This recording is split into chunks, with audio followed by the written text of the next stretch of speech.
Assalamualaikum warahmatullahi wabarakatuh. Perkenalkan kami dari kelompok 1 Perkembangan Kurikulum PAIH yang beranggotakan Geri Mandala, Latifah Nur Iswati, Ayu Umaya, Vivi Zahratun Nafisa, Magfiro Fitri Rahmawati, Raras Anggita Dewi. Di sini kami akan mempresentasikan mengenai menelaah perkembangan kurikulum pada tingkat SD. Memasuki pada pembahasan yang pertama, yaitu tentang kompetensi inti dan kompetensi dasar dari pembelajaran PAI. Pada poin yang pertama, yaitu tentang kompetensi inti. Isi kurikulum 2013 dikembangkan dalam bentuk kompetensi inti, KI, dan kompetensi dasar atau dalam kurung KD. Nah, kompetensi inti dikembangkan dari standar kompetensi lulusan dalam kurung SKL dan merupakan kualitas minimal yang harus dikuasai oleh peserta didik di kelas untuk setiap mata pelajaran. Kompetensi inti terdiri atas jenjang kompetensi minimal yang harus dikuasai oleh peserta didik di kelas tertentu. Lalu isi umum materi pembelajaran dan ruang lingkup penerapan kompetensi yang dipelajari. Kompetensi inti berfungsi sebagai pengikat bagi kompetensi dasar. Oleh sebab itu, setiap kompetensi dasar yang dikembangkan harus mengacu kepada kompetensi inti atau KI. Kompetensi inti terdiri atas 4 dimensi yang satu sama lain itu saling terkait. Apa saja 4 dimensi itu? Yang pertama adalah sikap spiritual, itu KI 1. Lalu yang kedua ada sikap sosial, itu KI 2. Lalu yang ketiga ada pengetahuan, KI 3. Dan yang keempat adalah keterampilan atau KI 4. Yang tercantum dalam pengembangan kompetensi dasar, silabus, dan RPP. Nah, lalu dalam proses pembelajaran, KI 1 dan KI 2 dikembangkan di setiap kegiatan sekolah dengan pendekatan pembelajaran tidak langsung atau indirect teaching. Sedangkan KI 3 dan KI 4 itu dikembangkan oleh masing-masing mata pelajaran dengan pendekatan belajar langsung atau pembelajaran langsung dalam kurung direct teaching. Kompetensi inti 3, KI 3 itu menitik beratkan pada pengembangan pengetahuan atau secara faktual, konseptual, prosedural, dan metakognitif. Dalam jenjang kemampuan kognitif dari mengingat sampai mencipta. Sedangkan KI 4 merupakan penerapan dari apa yang dipelajari oleh KI 3 dalam proses pembelajaran yang mengintegrasi ataupun terpisah. Pembelajaran terintegrasi mengandung bahwa proses pembelajaran KI 1 dan KI 4 dilakukan pada waktu bersamaan baik di kelas, laboratorium, maupun di luar kelas.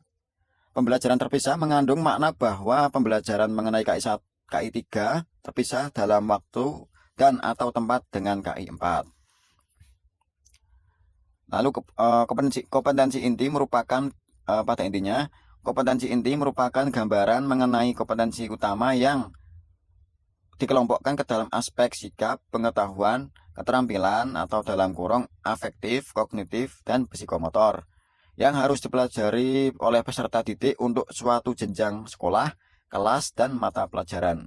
Kompetensi inti merupakan kemampuan yang harus dimiliki oleh seseorang peserta didik untuk setiap kelas melalui pembelajaran kompetensi dasar yang diorganisasikan dalam pembelajaran tematik integratif, dan pendekatan pembelajaran siswa yang aktif. Lalu yang kedua, poin kedua ada kompetensi dasar. Kompetensi dasar atau KD adalah kemampuan untuk mencapai kompetensi inti yang harus diperoleh oleh peserta didik melalui pembelajaran. Kompetensi dasar setiap mata pelajaran dikembangkan dengan menunjuk kepada kompetensi inti dan setiap kompetensi inti memiliki kompetensi dasar yang sesuai.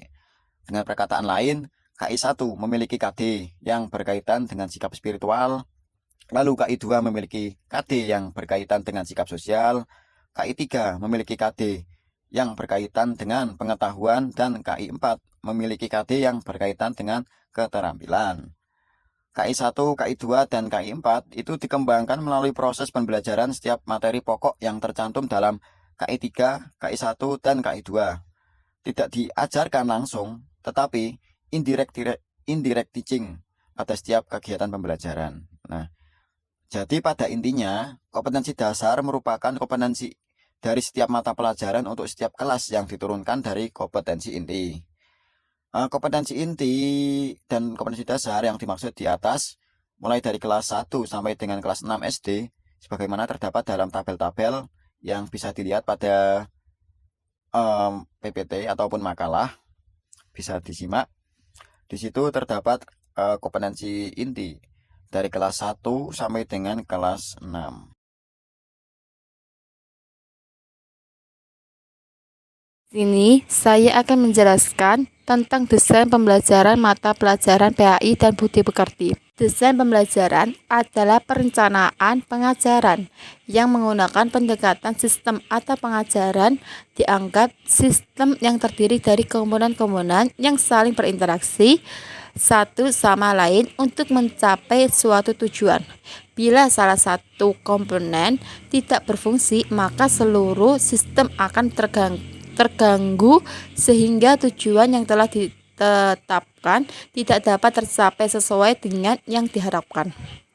Desain pembelajaran pendidikan agama Islam yang baik ini terdiri dari 5. Yang pertama, menentukan tujuan pengajaran pendidikan Islam. Yang kedua, menentukan materi pembelajaran. Yang ketiga, menentukan pendekatan dan metode pembelajaran. Yang keempat, menggunakan media bacaan, tape, rekod. Yang kelima, evaluasi media pembelajaran. Pelaksanaan desain sistem pembelajaran di sekolah ini dapat mencerminkan kesiapan guru dan tenaga pendidikan untuk melakukan tugas-tugas dalam menciptakan aktivitas pembelajaran yang efektif, efisien, dan menarik. Model-model pembelajaran dan mata pelajaran terbagi menjadi 4. Yang pertama yaitu model pembelajaran langsung atau direct instruction. Dalam istilah teknik pendidikan, model pembelajaran adalah pendekatan yang digunakan guru dalam interaksi dengan peserta didik dalam proses pembelajaran yang merupakan perubahan sikap dan perilaku. Nanang Hanifah berpendapat model pembelajaran merupakan salah satu pendekatan dalam rangka mendasari perubahan perilaku peserta didik secara adektif maupun generatif. Yang artinya pengalaman langsung peserta didik diajak mengerjakan atau mempraktekkan secara langsung dan tidak menggunakan perantara apapun. Pembelajaran langsung sendiri khusus dirancang untuk mengembangkan belajar peserta didik tentang pengetahuan prosedural dan pengetahuan deklaratif yang diajarkan. Model pembelajaran langsung atau direct instruction mempunyai prinsip-prinsip sebagai berikut. Yang pertama yaitu konseptualisasi performa pembelajaran ke dalam tujuan-tujuan dan tugas-tugas. Yang kedua, menguraikan tugas-tugas tersebut dalam komponen-komponen yang lebih kecil. Yang ketiga, mengembangkan aktivitas-aktivitas latihan. Yang keempat, memastikan adanya penugasan. Yang kelima, menyusun seluruh situasi pembelajaran ke dalam rangkaian-rangkaian yang memastikan adanya transfer antara satu komponen dengan komponen lain. Yang keenam, terpenuhinya prasyarat pembelajaran sebelum menapaki pembelajaran berikutnya. Model pembelajaran langsung atau direct instruction mempunyai keunggulan sebagai berikut. Yang pertama, peserta didik dapat fokus terhadap pencapaian akademik. Yang kedua, peserta didik mempunyai arahan dan kontrol guru yang sangat dominan. Yang ketiga, peserta didik mempunyai harapan yang tinggi dan sistem manajemen waktu sangat ketat sehingga dalam jangka waktu tertentu pencapaian kemampuan akademik peserta didik dapat terpenuhi. Yang kedua yaitu model pembelajaran kooperatif.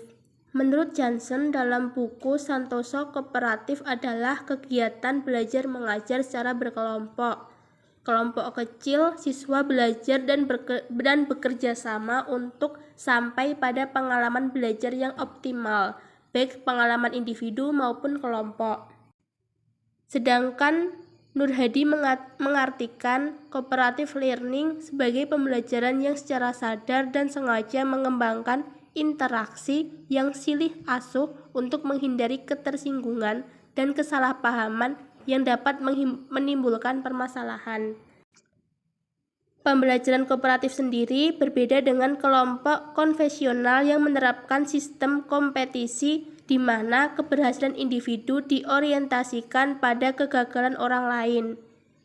Dan tujuan pembelajaran kooperatif tersendiri adalah menciptakan situasi di mana keberhasilan individu ditentukan atau dipengaruhi oleh keberhasilan kelompoknya.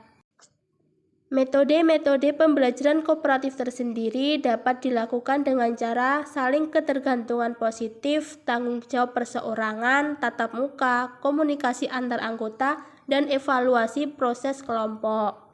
Yang ketiga yaitu model belajar konstektual. Pembelajaran konstektual pada awalnya dikembangkan oleh John Dewey yang merumuskan kurikulum dan metodologi pembelajaran yang berkaitan dengan pengalaman dan minat peserta didik. Inti dari pembelajaran konstektual adalah mengoneksikan materi yang dipelajari dengan konteks kehidupan nyata. Yang dapat diketahui bahwa pembelajaran dengan metode konstektual berbeda dengan pelajaran tradisional yang lebih bersifat pedagogi dogmatis. Pembelajaran konstektual sendiri adalah konsep belajar yang membantu guru mengartikan antara materi yang diajarkan dengan situasi dunia maya peserta didik dan mendorong peserta didik membuat hubungan antara materi yang dimiliki dalam kehidupan sehari-hari. Pembelajaran konstektual mempunyai karakteristik sebagai berikut. Yang pertama yaitu melakukan hubungan yang bermakna. Siswa bisa mengatur dirinya sendiri sebagai orang yang belajar secara aktif dalam mengembangkan minatnya secara individual. Yang kedua yaitu melakukan kegiatan-kegiatan yang signifikan. Siswa membuat hubungan antara sekolah dan berbagai konteks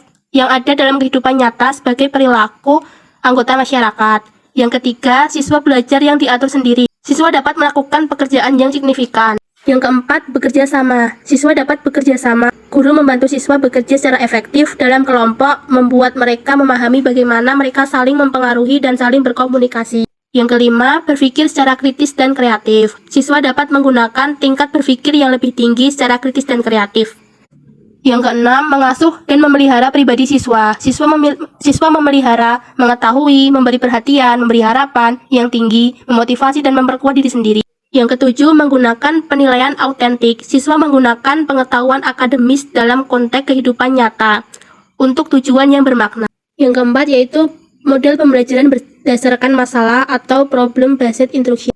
Pembelajaran berbasis masalah adalah suatu pendekatan pembelajaran yang menggunakan masalah dunia nyata sebagai konteks bagi siswa untuk belajar tentang cara berpikir kritis dan keterampilan pemecahan masalah untuk memperoleh pengetahuan dan konsep esensial dari materi pelajaran. Pembelajaran berbasis masalah digunakan untuk merangsang berpikir tingkat tinggi dalam situasi berorientasi masalah. Pembelajaran berbasis masalah merupakan suatu model pembelajaran yang menentang peserta didik belajar bagaimana cara belajar, bekerja secara berkelompok untuk mencari solusi dari permasalahan dunia nyata. Cara pemilihan bahan pembelajaran berbasis masalah yaitu bahan pelajaran harus mengandung isu-isu yang mengandung konflik yang bisa bersumber dari berita, rekaman, video, dan lain sebagainya. Bahan yang dipilih adalah bahan yang bersifat familiar dengan siswa sehingga setiap siswa dapat mengikutinya dengan baik. Bahan yang dipilih merupakan bahan yang berhubungan dengan kepentingan orang banyak. Yang selanjutnya, bahan yang dipilih adalah bahan yang mendukung tujuan atau kompetensi yang harus dimiliki oleh siswa sesuai kurikulum yang berlaku, dan bahan yang dipilih sesuai dengan minat siswa sehingga setiap siswa merasa perlu untuk mempelajarinya. D. Media dan sumber mata pembelajaran dari PAI. Menurut Kemp and Dayton, media pendidikan dapat memenuhi 3 fungsi utama, yaitu 1. Sebagai motivasi, minat, dan tindakan mempengaruhi sikap, nilai, dan emosi. 2. Menyajikan informasi sebagai pengantar, ringkasan laporan, atau pengetahuan latar belakang. Jadi memberi instruksi di mana media mampu memberikan pengalaman yang menyenangkan dan memenuhi kebutuhan perorangan siswa. Kemp and Dayton selain mengemukakan fungsi media pendidikan juga mengemukakan beberapa hasil positif dari penggunaan media pendidikan sebagai berikut. 1. Sebagai penyampai, pembelajaran menjadi lebih baku. Dengan menggunakan media, beragam hasil tafsiran dapat dikurangi sebagai informasi yang sama dan dapat disampaikan pada siswa sebagai landasan untuk pengajian, pelatihan, dan aplikasi lebih lanjut. Kedua, pengajaran bisa lebih menarik. Media dapat dipergunakan sebagai penarik perhatian dan membantu siswa tetap terjaga dan memperhatikan pelajaran karena media memberikan kejelasan, keteraturan pesan, dan daya tarik. Ketiga, pembelajaran menjadi lebih interaktif dengan diterapkannya teori belajar dan prinsip-prinsip psikologis yang diterima dalam hal umpan balik dan penganut. Keempat, lama waktu pengajaran yang diperlukan dapat dipersingkat sehingga mudah diserap oleh siswa. Kualitas hasil belajar dapat ditingkatkan karena media pendidikan dapat mengkomunikasikan elemen-elemen pengetahuan dengan cara yang terorganisasikan dengan baik, spesifik, dan jelas. Pendapat lain menyebutkan bahwa fungsi media pendidikan antara lain untuk yang pertama menimbulkan kegairahan belajar, memungkinkan interaksi yang lebih langsung antara anak didik dengan lingkungan dan kenyataan. Yang ketiga memungkinkan belajar sendiri-sendiri menurut kemampuan dan minat anak didik. Yang keempat memberikan perasaan yang sama. Yang kelima mempersamakan pengalaman, dan yang terakhir menimbulkan persepsi yang sama. Media pendidikan dapat memperjelas proses belajar. Taraf berpikir manusia mengikuti taraf perkembangan dimulai dari berpikir konkret dan berpikir sederhana menuju ke berpikiran yang kompleks. Penggunaan media erat kaitannya dengan hal tersebut. Melalui media, hal-hal yang abstrak dapat dikonkretkan dan hal-hal yang kompleks dapat disederhanakan, sehingga dapat meningkatkan pemahaman siswa. Selain itu juga dengan media dapat membangkitkan motivasi dan merangsang siswa untuk belajar, menanamkan konsep dasar yang benar, konkret, dan realistis, menghasilkan keseragaman pengamatan dan mengatasi berbagai keterbatasan pengalaman yang dimiliki siswa. Kegiatan belajar mengajar pendidikan agama Islam merupakan suatu dunia komunikasi tersendiri, di mana guru dan siswa bertukar pikiran untuk mengembangkan ide dan pikiran mengenai kaidah-kaidah syariah Islam, memperluas dan memperdalam pemahaman tentang ajaran-ajaran Islam dan nilai-nilai yang terkandung di dalamnya. Akan tetapi, dalam komunikasi sering tidak efektif dan efisien, antara lain disebabkan oleh ketidakpastian siswa dan kurang minat siswa dalam pembelajaran. Pendidikan agama Islam secara terintegrasi dan sesuai dengan tujuan pengajaran PAI, bahan materi yang akan disampaikan, ketersediaan alat pribadi guru, minat dan kemampuan siswa, dan situasi pengajaran. Karena fungsi media pengajar agama Islam adalah sebagai pembelajaran di samping sebagai penyaji stimulus informasi mengenai materi agama, sikap, dan nilai-nilai agama, juga untuk meningkatkan keserasian dalam penerimaan informasi seputar materi agama Islam. 1. Pengertian media pembelajaran pendidikan agama Islam.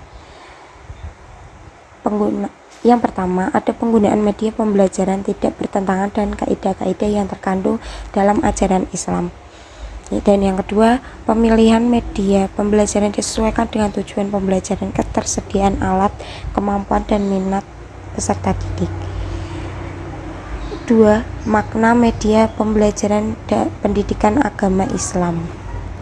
Yang pertama adalah memperjelas pokok yang diajarkan sampai media pembelajaran dapat mengefektifkan dan memfungsionalkan penggunaan alat indera peserta didik semaksimal mungkin sesuai sifat materi dan pokok bahasan yang disampaikan. Yang kedua, membantu meringankan peran guru PAI yang mampu memilih media pembelajarannya sesuai dan memprogramkan penggunaannya dalam proses pembelajaran. Yang ketiga ada mendorong peserta didik aktif belajar selama penggunaan media pembelajaran, dan secara tidak langsung guru telah memotivasi seluruh siswanya untuk terlibat secara aktif dalam proses belajar. Yang keempat, ada memberikan pengalaman yang nyata pada peserta didik tentang masalah-masalah agama seperti kekuasaan Allah SWT dapat ditampilkan dalam media pembelajaran. Oleh karena itu, bahan media harus disesuaikan dengan kondisi tingkat siswa yang akan menerima pelajaran. Selain itu, media yang digunakan dalam proses pengajaran pun harus dipilih atas dasar tujuan yang telah ditetapkan sebelumnya, karena media sangat membantu terhadap kelancaran pembelajaran dan membantu tercapainya tujuan belajar yang diinginkan. Yang selanjutnya, sumber dan mata pelajaran pendidikan agama Islam dan budi pekerti. Di sini, kami membahas mengenai budaya belajar yang dikembangkan. Budaya atau kebudayaan tidak hanya berupa fenomena yang berwujud material semata, baik yang berupa benda, tindakan, ataupun emosi, melainkan sesuatu yang abstrak yang terdapat dalam pikiran manusia, yaitu berupa model sistem pengetahuan manusia yang digunakan oleh pemiliknya untuk menafsirkan benda, tindakan, dan emosi. Tugasnya, kebudayaan diartikan sebagai keseluruhan pengetahuan manusia sebagai makhluk sosio-budaya yang digunakan untuk memahami dan menginterpretasikan pengalaman lingkungannya yang menjadi kerangka landasan untuk menciptakan dan mendorong terwujudnya kelakuan. Berdasarkan konsep tersebut, maka budaya belajar juga dipandang sebagai model-model pengetahuan manusia mengenai belajar yang digunakan oleh individu atau kelompok sosial untuk menafsirkan benda, tindakan, dan emosi dalam lingkungannya. Cara pandang budaya belajar sebagai sistem pengetahuan mengisyaratkan bahwa budaya belajar merupakan pola kelakuan manusia yang berfungsi sebagai blueprint atau pedoman hidup yang dianut secara bersama. Sebagai sebuah pedoman, budaya belajar digunakan untuk memahami dan menginterpretasikan lingkungan dan pengalamannya yang dapat menciptakan dan mendorong individu-individu bersangkutan melakukan berbagai macam tindakan dan pola tindakan yang sesuai dengan kerangka aturan yang telah digariskan bersama. Dalam kaitannya itu, maka budaya belajar dapat dipandang juga sebagai strategi adaptasi yang berupa model pengetahuan belajar yang mencakup serangkaian aturan, petunjuk, resep-resep, rencana, strategi yang dimiliki dan digunakan oleh individu pembelajar untuk menyesuaikan diri dengan lingkungannya. Resep-resep tersebut berisikan pengetahuan belajar yang dapat digunakan untuk mengidentifikasikan tujuan-tujuan dan tata cara yang digunakan untuk mencapai tujuan dengan sebaik-baiknya. Pendidikan sebagai pranata sosial selalu berbeda dalam tatanan sistem sosial masyarakat pendukungnya yang memiliki kedudukan penting yang relatif sama dengan pranata keluarga, agama, dan pemerintahan dalam menentukan tata kelakuan seseorang dan kelompok. Oleh karena itu, kepribadian seseorang adalah produk dari budaya masyarakat mendukung kebudayaan itu. Berdasarkan penjelasan di atas, budaya belajar yang dikembangkan di sekolah harus berintegrasi dengan kegiatan intrakurikuler, kokurikuler, dan ekstrakurikuler. Peran guru sebagai pengemban kultur sekolah. Kultur sekolah didefinisikan sebagai serangkaian nilai, norma, aturan moral, keyakinan, dan kebiasaan yang telah membentuk perilaku dan hubungan-hubungan yang terjadi di dalam sekolah yang menjadi pengikat kuat kebersamaan sebagai warga satu komunitas pendidikan. Kultur sekolah sendiri adalah suasana kehidupan seluruh komponen sekolah yang mencerminkan ide, nilai, dan keyakinan bersama. Suasana kehidupan itu membentuk identitas sekolah secara khas dan ajeg. Suasana kehidupan yang diwariskan dari generasi ke generasi itu juga menjadi patokan dalam menjalankan seluruh aktivitas pendidikan di sekolah dari waktu ke waktu. Guru mata pelajaran pendidikan agama Islam dan budi pekerti dengan guru mata pelajaran lain. Hubungan guru mata pelajaran pendidikan agama Islam dengan guru mata pelajaran lain yaitu harus menunjukkan keharmonisan, baik di luar maupun di dalam sekolah. Ketika di dalam sekolah, hubungan itu dapat dilihat langsung oleh siswanya. Oleh karena itu, tingkah laku guru harus mencerminkan suri tauladan yang baik. Keharmonisan antara guru akan menimbulkan suasana kedamaian yang menyenangkan. Suasana sekolah yang efektif dirasakan sebagai penuh rasa kekeluargaan, bersifat praktis, dan penuh kejujuran. Sekolah selalu beranggapan bahwa lingkungan sekolah yang baik merupakan prioritas utama untuk pencapaian kemajuan pendidikan di sekolah. Yang kedua, hubungan guru dengan siswa. Guru merupakan profesi atau jabatan yang memerlukan keahlian khusus sebagai guru. Jenis pekerjaan ini dapat dilakukan oleh sembarang orang di luar bidang kependidikan. Tugas guru sebagai profesi meliputi mendidik, mengajar, dan melatih. Mendidik sendiri berarti meneruskan dan mengembangkan nilai-nilai kehidupan atau kepribadian. Mengajar berarti meneruskan dan mengembangkan ilmu, pengetahuan, dan teknologi. Sedangkan melatih berarti mengembangkan keterampilan-keterampilan kepada peserta didik. Di sekolah pun, guru harus dapat menjadikan dirinya sebagai orang tua kedua. Ia harus mampu menarik simpati sehingga ia menjadi idola para peserta didiknya. Pelajaran apapun yang ia berikan, hendaknya dapat menjadi motivasi bagi peserta didiknya dalam belajar. Bila seorang guru dalam penampilannya sudah tidak menarik, maka kegagalan pertama adalah ia tidak akan dapat menambahkan benih pengajarannya itu kepada para peserta didiknya. Para peserta didik akan enggan menghadapi guru yang tidak menarik. Pelajaran itu tidak dapat diserap sehingga setiap lapisan dapat mengerti bila menghadapi guru. Masyarakat menempatkan guru sebagai orang amat terhormat. Yang ketiga, peran guru dengan orang tua. Hubungan kerjasama baik antara guru dengan orang tua menjadikan proses kreatif yang dapat diperoleh melalui proses belajar. Munculnya kreativitas dapat dipengaruhi dari berbagai faktor, diantaranya adalah faktor komunikasi antara keluarga. Dalam hal ini adalah orang tua dan sekolah, terutama guru. Adanya sikap saling mempercayai, saling membantu dalam membimbing anak, dan berkomunikasi antara orang tua dan guru akan membuat anak merasa memiliki kebebasan berkreativitas guna pengembangan potensi dirinya, sehingga bisa meningkatkan kreativitas dan mencapai keberhasilan dalam belajar. Demikian pentingnya peran keluarga dan guru dalam pembentukan dan pengembangan kreativitas siswa. Maka komunikasi antara orang tua dan guru juga harus terjalin dengan baik. Yang keempat adalah peran guru dengan masyarakat. Masyarakat menempatkan guru sebagai orang amat terhormat di lingkungannya karena mereka percaya dari seorang gurulah diharapkan mereka mendapat ilmu, pengetahuan, dan teknologi. Hal ini berarti bahwa guru berkewajiban mencerdaskan kehidupan bangsa menuju pembentukan manusia Indonesia seutuhnya yang berdasarkan Pancasila dan Undang-Undang Dasar 1945. Melalui guru pula, masyarakat percaya bahwa 4 pilar kebangsaan yaitu Pancasila, Undang-Undang Dasar Negeri 1945, Bhinneka Tunggal Ika, dan NKRI dapat dijaga dan dilestarikan. Masyarakat menempatkan guru sebagai panutan seperti diungkapkan oleh Ki Hajar Dewantara yang mengatakan bahwa ing ngarsa sung tulodo ing madya mangon karso tut wuri handayani, atau jika berada di belakang memberikan dorongan, di tengah membangkitkan semangat, di depan memberikan contoh teladan. Tugas guru tidak hanya sebatas dinding-dinding sekolah, tetapi juga sebagai penghubung antara sekolah dan masyarakat.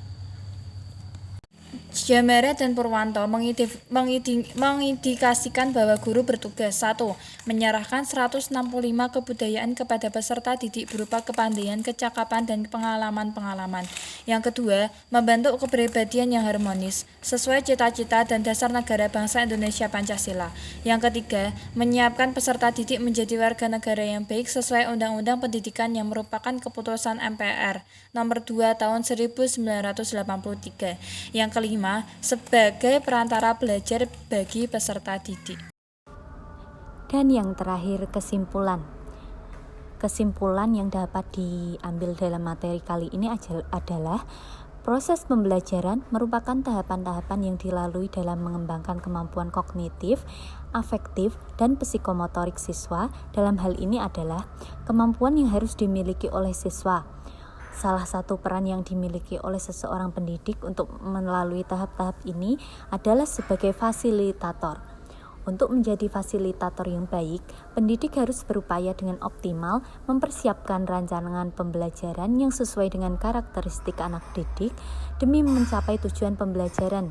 Tugas guru tidak hanya menyampaikan informasi kepada peserta didik, tetapi harus menjadi fasilitator yang bertugas memberikan kemudahan pembelajaran kepada seluruh siswa.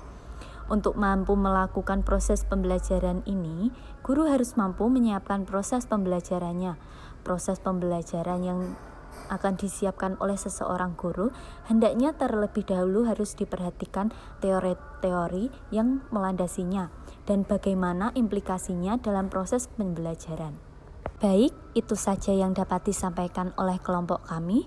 Kurang lebihnya kami mohon maaf. Wabillahi taufiq wal hidayah. Wassalamualaikum warahmatullahi wabarakatuh.